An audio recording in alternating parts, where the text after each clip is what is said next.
ఇక్కడ mathematical competition may take either singular or plural verb. So mathematics అనే ఒక సంబంధించింది, కౌంటింగ్ సంబంధించిందని మనం చాలా మంది సింగులర్ వర్బ్ అనుకుంటారు, సమ్ టైమ్స్ ప్లూరల్ వర్బ్ కూడా తీసుకుంటారు. ఎలా అంటే 2 times 3 అంటే 2:3 ఈ 6, ఇది ఓకే.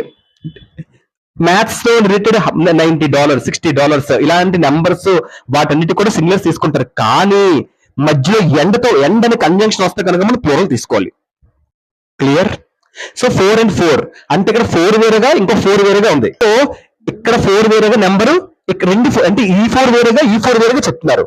అంటే మధ్యలో ఎండ్ వచ్చింది. ఎండ్ అంటే ఏంటి? రెండు జాయిన్ చేస్తుంది. అంటే ఇక్కడో 4 ఉంది, ఇక్కడో 4 ఉంది, అంటే డబుల్ అవుతుంది. అంటే ఆర్ పెట్టాలి, ఈజ్ పెట్టకూడదు. ఇక్కడ ఏంటంటే ఇలా పెట్టుకోవచ్చు. మళ్ళీ $60, $90, $90 ఇలాంటి నెంబరింగ్ అన్నిటికి కూడా ఈజ్ అని సింగులర్ వర్బ్ వస్తుంది.